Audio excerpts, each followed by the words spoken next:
नमस्कार दोस्तों। हमारे हिंदू सनातन धर्म में पूजा पाठ को बहुत महत्व दिया जाता है। यहाँ हर दिन किसी न किसी देवता को समर्पित होता है।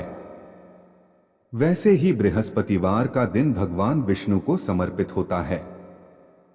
इस दिन भगवान विष्णु की पूजा अर्चना की जाती है और व्रत रखा जाता है। विधि पूर्वक पूजा करने के बाद बृहस्पति देव की कथा सुनने से सभी मनोकामनाएं पूरी होती है और घर में सुख समृद्धि आती है। दोस्तों, स्वागत है आप सभी का हमारे चैनल आध्यात्मिक चर्चा में। आज हम आपके लिए लेकर आए हैं गुरुवार की व्रत कथा। आइए शुरू करते हैं गुरुवार व्रत की कथा। बहुत समय पहले की बात है। किसी राज्य में एक बड़ा प्रतापी, तेजस्वी और दानी राजा राज करता था। वह हर बृहस्पतिवार को व्रत रखकर दीन दुखियों की मदद करके पुण्य प्राप्त करता था। परंतु ये पूजा पाठ और उपवास रखना उसकी रानी को अच्छा नहीं लगता था। उसकी रानी ना तो कभी व्रत करती थी, ना ही उसकी पूजा पाठ और दान पुण्य में कोई विश्वास था। वह राजा को भी इन कार्यों को करने से मना करती थी। एक समय की बात है, एक दिन राजा शिकार खेलने के लिए जंगल में गया। महल में रानी और उसकी दासी अकेले ही थे। उसी समय गुरु बृहस्पति देव साधु महात्मा का रूप धारण करके रानी के दरवाजे पर भिक्षा मांगने के लिए आए। साधु ने जब रानी से भिक्षा मांगी तो रानी साधु से कहने लगी, हे साधु महाराज, मैं इस दान और पुण्य को नहीं मानती और मैं इन सब से तंग आ गई हूं। आप मुझे कोई ऐसा उपाय बताएं जिससे कि घर का सारा धन नष्ट हो जाए और मुझे इस दान पुण्य से मुक्ति मिल जाए और मैं आराम से रह सकूं। इतना सुनकर बृहस्पति देव को आश्चर्य हुआ और वह बोले, हे देवी, तुम बड़ी विचित्र हो। कोई भी स्त्री अपने धन और सुख संपत्ति से निराश नहीं होती। संतान और धन से कोई दुखी नहीं होता। अगर तुम्हारे पास ज्यादा धन है तो इसे अच्छे कार्यों में लगाओ, शुभ काम करो, कुंवारी कन्याओं का विवाह करा।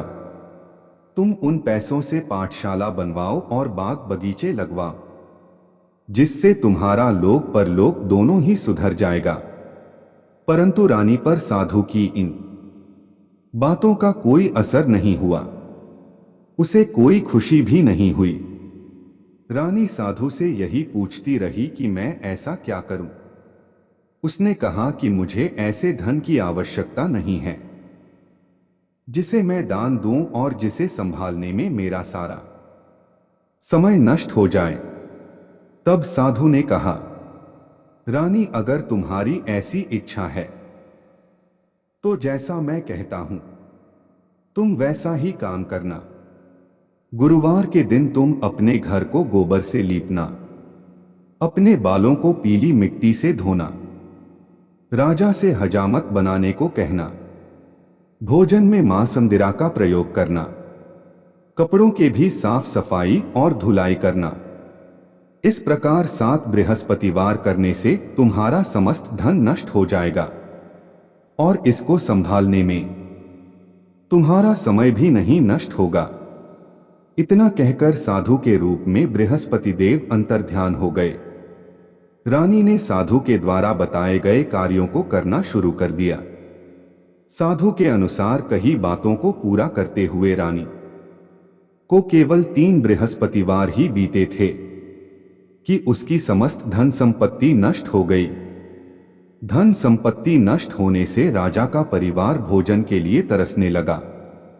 भूख के कारण तड़पते और तरसते परिवार को देखकर एक दिन राजा ने अपनी रानी से कहा, हे रानी, तुम यहीं रहो, मैं दूसरे देश को जाता हूं और वहां जाकर कोई कार्य ढूंढता हूं, क्योंकि यहां पर सभी लोग मुझे जानते हैं, इसलिए मैं कोई छोटा कार्य नहीं कर सकता।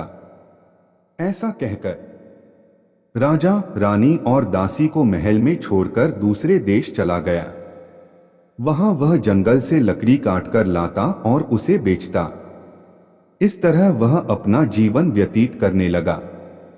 इधर राजा के परदेश जाते ही रानी और दासी दुखी रहने लगी। एक बार रानी और दासी को 7 दिन तक भोजन नहीं मिला। उन्हें बिना भोजन के ही रहना पड़ा। तब रानी ने अपनी दासी से कहा, हे दासी, पास ही के नगर में मेरी बड़ी बहन रहती है। वह बड़ी धनवान है। तुम उसके पास जाओ और मेरे बारे में बताकर कुछ धन ले आओ, ताकि थोड़ी बहुत गुजर बसर हो सके। दासी रानी की बात मानकर उसकी बहन के पास चली गई। जब दासी रानी के घर पहुंची, उस दिन गुरुवार था और रानी की बहन उस समय बृहस्पतिवार व्रत की कथा सुन रही थी। दासी ने रानी की बहन को अपनी रानी का संदेश दिया, लेकिन रानी की बड़ी बहन ने कोई उत्तर नहीं दिया। जब दासी को रानी की बहन से कोई उत्तर नहीं मिला तो वह बहुत दुखी हुई और उसे क्रोध भी आया। कुछ देर उत्तर नहीं मिला, तब दासी ने वापस आकर रानी को सारी बात बता दी। दासी की बात सुनकर रानी ने अपने भाग्य को कोसा। उधर रानी की बहन ने सोचा कि मेरी बहन की दासी आई थी, परंतु मैं उससे नहीं बोली, इससे वह बहुत दुखी हुई होगी। गुरुवार का व्रत कथा सुनकर और पूजा समाप्त करके वह अपनी बहन के घर आई और कहने लगी, हे बहन, तुम्हारी दासी जब हमारे घर आई तो मैं बृहस्पतिवार का व्रत कर भगवान की कथा सुन रही थी, और जब तक कथा होती है तब तक न तो उठते हैं और न ही बोलते हैं, इसलिए मैं नहीं बोली। अब तुम बताओ दासी क्यों हमारे घर आई थी? रानी बोली, बहन तुमसे क्या छिपाऊं, हमारे घर में खाने तक को अनाज नहीं है। अपनी आप बीती सुनाते सुनाते रानी के आंखों में पानी भर आया। उसने बताया कि उसकी दासी और वह 7 दिनों से कैसे भूखी हैं। उन्होंने अन्न का दाना भी ग्रहण नहीं किया है। सारी बातें सुनकर रानी की बहन बोली, देखो बहन, भगवान बृहस्पति देव सबकी मनोकामना को पूर्ण करते हैं। देखो शायद तुम्हारे घर में अनाज रखा हो। अपनी बहन की बात सुनकर रानी को विश्वास नहीं हुआ, पर बहन के आग्रह करने पर उसने अपनी दासी को अंदर भेजा तो उसे सचमुच अनाज से भरा एक घड़ा मिल गया। ये देखकर दासी को बड़ी हैरानी हुई। दासी रानी से कहने लगी, हे रानी, जब हमको भोजन नहीं मिलता तो हम व्रत ही तो करते हैं। क्यों न इनसे गुरुवार की व्रत कथा और पूजन विधि पूछ ली जाए, ताकि हम भी व्रत कर सकें। तब रानी ने अपनी बहन से बृहस्पतिवार व्रत के बारे में पूछा। रानी की पूछने पर उसकी बहन ने बताया कि बृहस्पतिवार के व्रत में चने की दाल और मुनक्का केले की जड़ में अर्पित करें तथा दीपक जलाएं। व्रत कथा सुने और पीला भोजन ही करें। इससे बृहस्पति देव और भगवान विष्णु प्रसन्न होते हैं। व्रत और पूजा की विधि बताकर रानी की बहन अपने घर को लौट गई। 7 दिन के बाद जब गुरुवार आया तो रानी और दासी ने बृहस्पति देव का व्रत रखा। वह घुड़साल में जाकर चना और गुड़ लेकर आई। फिर उसने केले की जड़ तथा विष्णु भगवान की विधि विधान से पूजा करी।